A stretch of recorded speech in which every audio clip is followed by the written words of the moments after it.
Hola chicos, les saluda el profesor Pedro Mascaro del curso de Economía. Hoy veremos la semana número 5 del ciclo 2019-1 virtual. Así que empecemos. Muy bien, hablemos de la empresa. Comencemos chicos, de acá adelante, por recomendación de ustedes, haremos todo lo que es un poco más de ejercicios más que teoría, ¿ya? Así que el problema es, asumimos que todo el mundo ya ha leído, y eso voy a asumir desde ahora en el aula virtual. No, no vamos a ver preguntas de qué quiero decir o qué dice acá en la teoría, no, porque supuestamente lo he leído tal cual lo he descrito, y trataremos de hacer un poco más ejemplos. Lo que pasa es que tienen que entender que se asume que hay alumnos que recién están empezando y están viendo por primera vez la teoría. Ya, lo podemos repetir, pero a través de repente algún ejemplo o llevándolo a un tema, tratamos de tocar el tema y recuerden que el tiempo es limitado. Así que voy a hacer preguntas, ojalá les resulte mejor. Muy bien, comencemos. La empresa. ¿Qué es la empresa? La empresa es la empresa, empresario, gestión empresarial, es un elemento más de este proceso económico, ¿ya? Es uno de estos que combina, como dicen, los factores de producción. ¿Qué significa? Es aquel que organiza, el que ve el tema de, busca maximizar sus ganancias, porque es uno de los elementos, como les dije, de este proceso económico, ¿ya? Y lo que hace la empresa es crear bienes y servicios para obtener esa ganancia. Eso es lo que hace la empresa y coordina todo esto. Es la que crea la idea, es la que consigue los trabajadores, consigue la materia prima, etc. ¿Cuáles son las características? Miren, ahí tienen varias características: económico, lucrativo, mercantil, organización propia, responsabilidad social. ¿Qué diferencia hay entre económico, lucrativo, mercantil? Me dirán, bueno, parecen la misma palabra, parecen hasta sinónimos, pero no lo son, porque si no, no estarían ahí puestos, ¿no? Primero, el fin económico tiene que ver con el concepto de economía. El fin económico de una empresa es la producción de bienes y servicios, ¿no?, para satisfacer necesidades. Entonces, utilizar estos factores productivos para eso, crear bienes y servicios para satisfacer necesidades. El fin lucrativo, ahí sí, es el lucro o ganancia. Yo hago esta combinación de productos y servicios para satisfacer tu ganancia, pero voy a recibir un dinero. En el momento que yo te entrego el producto que estoy vendiendo, voy a recibir un dinero. Tiene un fin mercantil. El fin mercantil se trata de compra y venta. ¿Cuál es el fin mercantil? Comprar y vender. La empresa crea eso, por lo que en el mercado se produce bienes y servicios y se vende esos bienes y servicios y se compra bienes y servicios para producir justo ese producto que yo voy a poner en el mercado. Es decir, comprar materia prima, ¿ya?, comprar máquinas para después vender un producto o servicio. Tiene una organización propia. La empresa es como un país en chico. Tiene toda una estructura definida. Tiene una gerencia general, un directorio. Tiene un organigrama que muestra la organización de esta empresa. Tiene una responsabilidad social. Tiene responsabilidad, obviamente, con los socios y con la sociedad en sí. Con los socios tengo que darle ganancias y con la sociedad tengo la responsabilidad de entregar un producto o servicio de calidad. Aparte, con el Estado pagar tributos y con la gente devolver algo de la ganancia que ha obtenido en esa sociedad, ¿ya?, a través, por ejemplo, no sé, por ejemplo, deben haber escuchado de Fundación Telefónica. Fundación Telefónica es una rama de Telefónica del Perú donde, por ejemplo, auspicia, ¿no?, temas culturales, ¿no?, conciertos, obras de arte, etc., a bajo costo para el alcance de más personas. Fundación Telefónica da becas para escolares, para universitarios, ¿no?, porque quiere ayudar un poco a la sociedad. Fundación Telefónica, aparte de dona dinero en obras de caridad, Fundación Telefónica da aula 365 e internet, por ejemplo, aula 365 a colegios de pocos recursos y internet a otros colegios apartados del Perú. Entonces lo que quiere es algo de las ganancias devolverlo a la sociedad, pero recuerden, no es amor al chancho, sino al chicharrón, no lo hace gratis. Recuerden que toda donación tiene descuento tributario. Toda donación, por la publicidad inherente a la donación, es gratis. Así que hay una ganancia. Fideliza al futuro cliente, cuando aquellos que le doy beca van a ser mis clientes en el futuro y su familia también, y el buen nombre también tiene un valor. Así que todo eso es parte de la responsabilidad social. Las clases de empresas, según el aspecto jurídico, acá tienen que entender que las empresas se rigen por la ley de sociedades. La ley de sociedades lo da el Estado y le da un marco legal y dice, para hacer una empresa tú tienes que coger todo este tipo de sociedades que hay. Escoge una de acuerdo a las características de ella. Veamos, por su aspecto jurídico es empresa individual, ¿ya?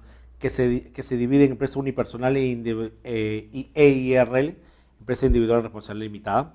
La individual obviamente es una forma simple, solamente una persona, y acá se divide en dos, la unipersonal, una sola persona, y la de responsable limitada. Cuando eres unipersonal, de la individual, acá la diferencia es la responsabilidad del propietario es ilimitada, es decir, que en caso haya pérdida o quiebra, el propietario responde hasta con sus bienes o patrimonio personal. En cambio, la empresa individual de responsabilidad limitada, su responsabilidad se limita solo al aporte que ha hecho a esta empresa, o sea, el dinero que ha puesto de manera independiente, y no responde con sus bienes propios. ¿Qué significa? Si yo tengo una tienda, ¿ya? Soy inversionista y tengo otro amigo que es inversionista. Si yo lo hago como unipersonal, pongo una tienda, un mini market, ¿ya? En el primer piso de mi casa, ¿ya? Y otro amigo también hace lo mismo, pero él hace IRL. ¿Qué significa? Que si yo quiebro, ¿ya? Y debo $10,000, van a venir a la tienda y se van a cobrar con todos los acreedores, pero en la tienda solamente hay 8,000. Ya, entran a mi casa en el segundo piso y se llevarán los bienes hasta cubrir la deuda. Eso es la responsabilidad, es ilimitada. En cambio, en el IRL solamente si debe 10,000, pero solamente en la tienda hay productos por 8,000, perdón, se van a cobrar hasta el monto máximo de la empresa, del aporte de la empresa, no con tus bienes personales. Y la otra forma es las sociedades mercantiles. Acá son personas jurídicas constituidas para desarrollar actividades mercantiles. ¿Qué es una persona jurídica? Recuerden, persona natural, persona jurídica. Persona natural, cualquiera de nosotros. Persona jurídica es una sociedad, ¿no? Y así es como se dividen las empresas. Estas sociedades pueden ser civiles, colectivas, en comandita y sociedades anónimas. Algunas de las principales. Las sociedades civiles, dice, está conformada por una organización de individuos que mediante el ejercicio de una profesión, oficio o práctica tienen como fin obtener una ganancia de las actividades que realizan. Como ejemplo, pueden poner una clínica. Estos tipos de sociedades se daba antes cuando la mayoría de socios o la totalidad de socios eran de la misma profesión. Se decía que como eran de la misma profesión tenían más facilidad para realizar este negocio. Entonces, ¿ya? Esta sociedad civil tiene como máxima obtener ganancia del expertise que tienen todos sus socios. O sea, si todos son médicos, podrían hacer una clínica. Si todos son abogados, un estudio un bufete de abogados. Si todos son contadores, una empresa de consultoría contable, etcétera. Sociedades colectivas. Acá es grupos de amigos o parientes. ¿Para qué se hace este tipo de sociedades? Acá los socios aportan en partes iguales. La responsabilidad es solidaria y ilimitada. ¿Qué significa? Todos los aportantes de este tipo de sociedad es para un grupo de amigos, conocidos o parientes. Entonces todos los socios aportan partes iguales. Una vez que aportan partes iguales, recuerden que acá la responsabilidad es ilimitada. Es decir, van a pagar aún, ¿ya?, con sus bienes. Esta forma es poco utilizada en Perú por el tipo de responsabilidad porque sus propietarios son conocidos como socios colectivos y en estas sociedades colectivas es solidaria y limitada. ¿Qué quiere decir? Si tengo un grupo de amigos que hacemos un negocio y cada uno invirtió $10,000, un grupo de amigos que ha invertido $10.000 y somos 4, 10, 10, 10, estamos hablando de $40.000. Se invirtió $40.000, entonces tienen que entender que si la empresa quiebra, ¿ya? Cada uno debería asumir la deuda en partes iguales. Pero ¿qué pasa si uno de mis amigos se fue fuera del país a escaparse de la deuda? Uno murió y el otro tiene la mitad de lo aportado, solamente tiene 5.000 para aportar, pero hay que pagar una deuda de 50.000. Entonces, el amigo que tiene 5.000, ¿ya? Y yo somos los únicos que podemos aportar. Entonces, de manera solidaria, yo tengo que asumir toda la deuda, ¿ya? En partes iguales. Toda la presión de la deuda, y no es en partes iguales, sino de manera solidaria, porque uno no está, el otro murió, y la cuestión es que la deuda se cobra sí o sí con los que puede. Ahora, esta es poco usada en el Perú porque, imagínate, con tanta desconfianza, tendrías las ganas de invertir en un negocio así, si uno de los socios podría irse y terminaría dejándote con la deuda entera a ti, porque este tipo de sociedades se paga de manera, ¿ya? Solidaria. Sociedad en comandita, formada, dice, por la explotación de la industria mercantil. La sociedad en comandita, acá se juntan porque hay dos cosas. Hay personas que tienen experiencia y aportan con su trabajo a la empresa y otros o conocimientos y otros con dinero. Está conformada por dos tipos de socios: socios colectivos, socios comanditarios.